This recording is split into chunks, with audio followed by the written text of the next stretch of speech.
प्यारे बच्चों नमस्कार। आज हम नैतिक शिक्षा पाठ 15 उद्घोष का पठन पाठन करते हुए पाठ को समझेंगे। वास्तव में बच्चों ये उद्घोष जो है हृदय से उठने वाली एक हुंकार है और यह हुंकार भारत माता के पावन चरणों में अपना सर्वस्व अर्पण कर देने का एक मौन पुकार है। और यही पुकार हमें कहीं न कहीं देश प्रेम के पथ पर बढ़ने के लिए सत्प्रेरित करता है। आइए प्रस्तुत कविता उद्घोष जो सच्चे अर्थों में एक आंदोलन, एक महाक्रांति की पवित्र गाथा कही जा सकती है, इन्हें समझने का प्रयास करें। हम अपने विचारों में क्रांति लाएं और एक बार विचारों में क्रांति पैदा हो गई तो फिर उस कर गुजरने की तमन्ना भी अवश्य पूरी होगी। आइए इस पाठ के साथ जुड़ते हैं। हम दयानंद के सैनिक हैं, दुनिया में धूम मचा देंगे, यदि पर्वत आए रास्ते में ठोकर से उसे गिरा देंगे।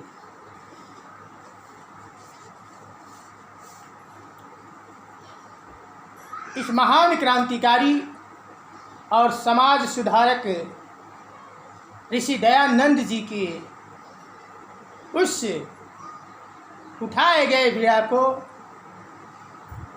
उठाने की मुहिम नन्हे मुन्ने सैनिकों के द्वारा उठा लिए गए हैं। वे कहते हैं कि हम भारत माता के वो वीर सपूत और दिव्य देश व समाज के प्रणेता आर्य समाज को स्वयं एक दिग्दर्शन देने वाले महान योद्धा दयानंद जी के हम सैन्य पुत्र हैं।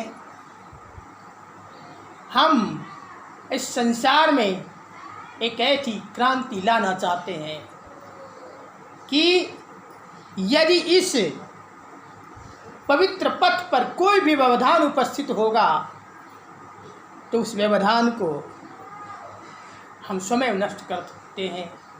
इतना सामर्थ्य हम में है।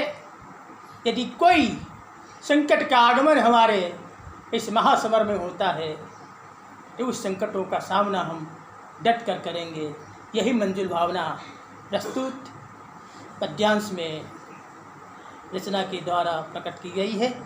आइए हम द्वितीय पद्यांश पर देखें। हम पुत्र हैं भारत माता के, भारत माता पर संकट छाया है, उसके सब बंधन काटेंगे या अपना शीश कटा देंगे। हम दयानंद के सैनिक हैं, दुनिया में धूम मचा देंगे। यदि जीवन में कोई घोर संकट आ जाए तो हम विचलित नहीं होंगे। वेद ज्ञान की जो दिव्य ज्योति हमारे हृदय आंगन पर प्रज्वलित है उसे कभी हम बुझने नहीं देंगे, क्योंकि हम सच्चे अर्थों में भारत माता के वीर सपूत है। और यदि हमारी भारत माता संकटों से घिरे हुआ है तो हमारा भी कर्तव्य यह कहता है कि हम उन सारे संकटों के बादल को दूर कर देंगे, सारे बंधनों से हम अपनी माता को मुक्त कर देंगे। यही एक ललक हमारे अंतर्मन में जन्म लेने लगा है। उसके सब बंधन काटेंगे या अपना शीश कटा देंगे। यदि हम अपनी भारत माता को आज़ाद कराने में असमर्थ रहे तो हम अपना सर्वस्व बलिदान कर देंगे, अपनी प्राणों की आहुति देकर इस महा प्रतिज्ञा को पूर्ण कर देंगे। क्योंकि ये भारत माता की जो धरती है वीर प्रसू की धरती है, और इस धरती पर हम अपना प्राण उत्सर्ग कर देंगे। यही पवित्र भाव इस काव्यांश पर अव्यक्त हुआ है। दुनिया में अंधेरा फैला है, पापों ने घेरा डाला है, प्रकाश वेद का रोशन कर हम उसको शीघ्र मिटा देंगे। हम दयानंद के सैनिक हैं, दुनिया में धूम मचा देंगे। यदि आज संसार में जो अंधकार फैला हुआ है, जो तिमीर व्याप्त हो चुका है, उस तिमीर को हम नष्ट करने में अपनी सारी शक्ति लगा देंगे। वेद ज्ञान की जो ज्योति प्रज्वलित है, उस ज्योति के संबल लेकर हम उन्हें अविलंब नष्ट करने में अपना सामर्थ्य को सामने लाकर खड़ा कर देंगे। पापों ने घेरा डाला है, आज जो अंधकार से हमारा संसार घिरा हुआ है, जो अनैतिक कर्मों के कारण, अनैतिक आचरण के कारण, मानवीय मूल्यों का जो हनन हो रहा है, उस ऐसे विषम परिस्थितियों का सामना हम वेद धर्म का प्रचार प्रसार कर इसकी दिव्य ज्योति से धर्म की ज्योति से हम ज्योतिर्मय कर देंगे। यह पवित्र भाव इन पंक्तियों में कवि के द्वारा अभिव्यक्त हुआ है। आइए अंतिम पद्यांश में कवि ने बहुत अच्छी बात कही है कि ये धरती जो है त्यागों को सलाम करने वाली धरती है। त्याग की पवित्र भूमि क्या कहती है, इन्हें समझने का प्रयास करें। है श्रद्धानंद और लेख राम जी, लक्ष्य हमारे जीवन के, हम हंसराज हो जाएंगे, बस धर्म पे जान लुटा देंगे। हम दयानंद के सैनिक हैं, दुनिया में धूम मचा देंगे। आज नन्हे मुन्ने सैनिकों के द्वारा यह भीष्म प्रतिज्ञा किए जा रहे हैं कि हम आज ये आत्मविश्वास के साथ कह सकते हैं कि जो दुष्प्रवृत्तियां सिर उठा रही है, जो पाखंड का बोलबाला संसार में व्याप्तमान है, उसे यथासंभव दूर करने के लिए हम अपनी सारी शक्तियां झोंक देंगे। जिस तरह से महान त्यागवीर श्रद्धानंद और हंसराज जैसे दिव्य महापुरुषों ने इस क्षेत्र में अपना विस्मरणीय योगदान देकर अपने कर्तव्य का निर्वहन कर इस संसार में धर्म, मानव समाज और देश की सेवा में अपना सर्वस्व बलिदान दिया, उसी बलि पथ पर हम आगे बढ़ते चले जाएंगे। हम अपनी भारत माता के पवित्र आंचल पर कोई दाग नहीं लगने देंगे। यह भीष्म प्रतिज्ञा को हम अपनी जान की बाजी लगा कर भी परिपूर्ण कर सकेंगे।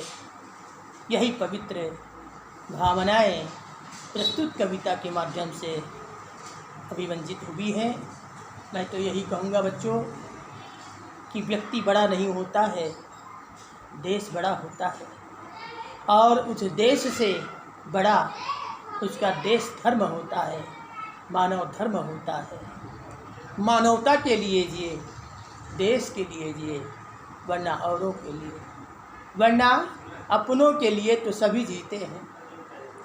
और मैं तो यही कहूँगा कि क्या रखा है आदमी की इस जिंदगानी में, क्या रखा है इस आदमी की जिंदगानी में।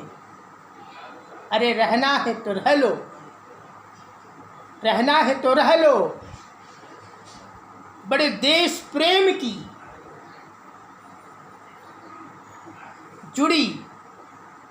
जुड़ी मंजिल कहानी में, और रहो तो ऐसा रहो जैसे रहता है कमल पानी में, जैसे रहता है कमल पानी में।